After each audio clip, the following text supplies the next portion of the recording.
Today we are reading on page 134, and it begins with the second proof. Mom didn't have to work on Christmas Eve day. We got a tree and strung popcorn for it, and she had some friends from work over. Richard made some eggnog from a German recipe his grandmother gave him, and they all ended up singing a lot while I wrapped presents in my room. I had bought Mom a pair of earrings, a bottle of purple nail polish with glitter in it, and some striped tights. Even though I thought, and I still think, that striped tights look dumb.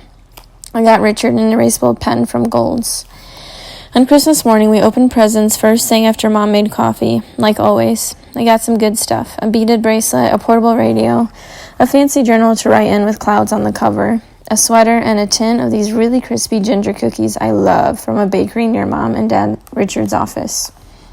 We were just about to move on to pancakes when Richard handed me a hard rectangular package that had to be a book. "Let me guess," I said. "A book?" I wondered if it would be the kind with a spunky girl on the cover. Very funny. Open it. It was a book. Actually, it was my book, but this was a hardcover one with a different picture on the front. I read the title out loud, A Wrinkle in Time, and then I smiled at Richard. "It's a first edition," Richard said. "Richard," Mom burst out, "you shouldn't have." This made me guess that first editions are expensive. "Read what's inside," he said. "I had the author sign it for you." I opened the front cover. The writing was big and swoopy, beautiful, nothing like yours. Miranda, Tesser Well, Madeleine L'Engle. Christmas Day, Tesser Well, your second proof. It wasn't a game, I realized. Holding that book in my hands, I finally believed that whoever wrote me those notes actually knew about things before they happened. Somehow. As soon as Richard and Mom went to make the pancakes, I ran to my room and took all your notes out of my box under my bed. "I am coming to save your friend's life, and my own." Coming from where? I asked myself. Coming from when? I was beginning to believe that someone I cared about was in real danger. But I still didn't know who it was, and I didn't know how to help. I looked at the second note. "I know you have shared my first note. I ask you not to share the others. Please, I do not ask this for myself." That was the worst part. I was alone. Next chapter is Things in an Elevator. New Year's Day was weirdly warm and sunny. Sal's basketball was going strong by about 9 in the morning. I sneaked to look down into the alley and saw him running back and forth in just a t-shirt and a pair of sweatpants. He was wearing the watch Louisa had given him for Christmas. She'd come up to show it to us beforehand. It was kind of old-fashioned with Roman numerals and a leather band, and I hadn't been sure Sal would like it, but it looked like he did. Mom was sleeping late. I wrote her a note. "I went out. I'll get you a bagel." The laughing man wasn't on the corner. Maybe he didn't work holidays. Bell's was closed. Everything felt kind and peaceful, and just sad and deserted. My feet carried me to school, which was closed, of course. The yard gate was open, and I went in and sat on the jungle gym for a few minutes, letting myself feel how strange it was to be there alone. I was sort of deliberately trying to weird myself out, I think to get my energy up, to call Anna Marie. 10 days of silence had grown into a question that my brain shouted inside my head. "Is Anna Marie even your friend anymore?" There was a payphone on the corner. I had a dime in my pocket. As I dialed, I noticed someone leaning over the garbage can across the street. When he pulled himself upright, I saw it was the laughing man. He stood there with his hands on his hips, looking down at the garbage. I quickly turned my back to him, worried that he might recognize me and come over. The receiver of the payphone was cold against my ear. Only after it started ringing did it occur to me that if my mother was sleeping, Anna Marie's parents might be sleeping too. "Hello!" Anna Marie's dad answered the phone. He sounded as if he'd been up for hours, just sitting by the phone and hoping it would ring. "Hi, it's Miranda." "Hi, Miranda. Happy New Year." Happy New Year to you too. I was just wondering if Anna Marie is there." "She is, but she's in the shower. Are you by any chance outside, Miranda? It sounds like you might be at a payphone."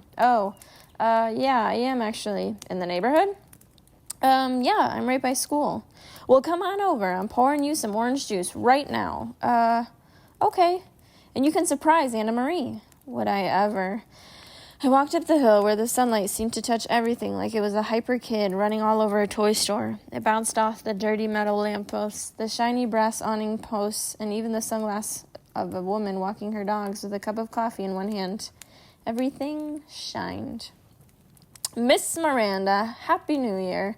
Anna Marie's doorman was standing just outside the building's polished doors. He smiled and waved me in. On the way up, it hit me that it was truly strange to come over here without talking to Anna Marie first. But at the exact same time I got nervous about that, I also got this other feeling, which I can only describe as a love for Anna Marie's elevator. The wood paneling, the cloth-covered stool in one corner, the little bell that went off every time you passed another floor. It was all so nice and cozy that I thought it would be wonderful to stay inside it forever, or at least to sit down on the little stool and close my eyes for a while. The whole thing was beyond weird. And then the elevator stopped on Anna Marie's floor, and of course I got out, because that's what people do when the elevator gets to their floor. Anna Marie answered the door in her robe with wet hair. "Hi," I started. "I just called to say Happy New Year, and your dad said," she smiled. "Come on in." It was the best morning. Anna Marie showed me her Christmas presents. She got all kinds of cool art stuff, and we ended up spreading it all over the dining room table and drawing comic strips on this special comic strip paper that came with stickers for the talking bubbles and the thinking bubbles. And then her mom showed us how to make origami frogs, and I was actually good at it. Meanwhile, her dad kept bringing in these plates of bacon for me, French toast strips. I could pick it up with my hands. Then Mom called. I had completely forgotten about her. She was frantic, she was angry, and she was coming to get me. Even Anna Marie's dad looked mad. "Better get your coat on," he said when I hung up the phone, even though my mom couldn't possibly get to Anna Marie's apartment that fast. So I waited by the door, overheating in my coat, and Anna Marie waited with me. "So, about what happened at Jimmy's," I said. I never really meant what he thought I meant. Not for 1 second." She looked at the floor. "I totally believe you. And I don't know why I said that thing I said about money. It was stupid. It's okay." I was so grateful that she had something to apologize for that it didn't really occur to me to think about how it had actually made me feel. But I have thought about it since then. It didn't make me feel good. We heard the elevators ding, and I opened Anna Marie's front door before Mom had a chance to ring the bell. I thought I might be able to escape without Anna Marie's parents talking to her. No such luck. "Jerry?" Mom called out, and Anna Marie's father came rushing over, saying, "Oh, you're here. I didn't hear the bell. I'm so sorry about this," Mom said. "No, I'm sorry. I had no idea. It'll never happen again. Always check with you first." They cross-talked for a while, then hit one of those natural breaks in the conversation and both turned to look at me. "Let's go," Mom said coldly, and I said, "Thanks for having me." And Anna Marie's dad smiled at me, but only because he's the nicest person on earth. The elevator opened right away, so there was no awkward waiting. On the way down, I knew I should apologize, but I just waited for Mom to jump all over me. Instead, she burst into tears, which made me cry, so we both cried through the lobby, past the doorman, and out into the sunlight, where we magically stopped. She took a deep breath and looked at me. "I was scared," she said. "When you didn't come back, I got really scared. Don't ever do that again." I nodded. "Okay," she said. "What now?" "I don't know. Maybe a movie?" So that's what we did. We went to the movies and ate candy and popcorn and held hands for a few minutes on the way home. The laughing man was at his regular post, doing his kicks into the air. When he saw us, he yelled, "Smart kid!" But having Mom there made it different, like walking down the street with a blanket wrapped tight around me. Richard was leaning up against our building, reading a paper. "Hey," he said, "we had a plan. Did you forget about me?" He made a sad face, and Mom said, "Oh no, how late am I?" And then she looked at me, and we both started laughing. Richard said, "Seriously, would it kill you to give me a key?" And Mom shrugged and said it was only 3:30, and she didn't much feel like going upstairs anyway. So we turned around and went to eat at the diner, which was full of people just waking up and having breakfast. Next chapter is called Things You Realize. It was 1979, a new year, a new decade, almost, but school was still just school. Jay Stringer was still a genius. Music assemblies were still boring, and Alice Evans was still too shy to admit when she had to go to the bathroom. The fourth grade's violin performance had only just started, and already Alice was squirming in her seat next to me. Jay was on my other side, somehow reading a book while listening to the world's worst music. I located Sal's blonde head a few rows ahead on my right. I stared at the back of it for a while, trying to see if I could make him turn around with the sheer power of my brain waves, but it was hard to concentrate with Alice doing a Mexican hat dance in her chair. I tried to make a face at Anna Marie, who was on the other side of Alice, but Anna Marie seemed fully absorbed by the music. She's extremely non-judgmental that way. So I went back to looking at Sal. Directly in front of me was Julia. She was obviously as bored as I was. Her head kept bobbing around, and then she turned and looked at Anna Marie. I glanced over and saw that Anna Marie's eyes were still on the stage.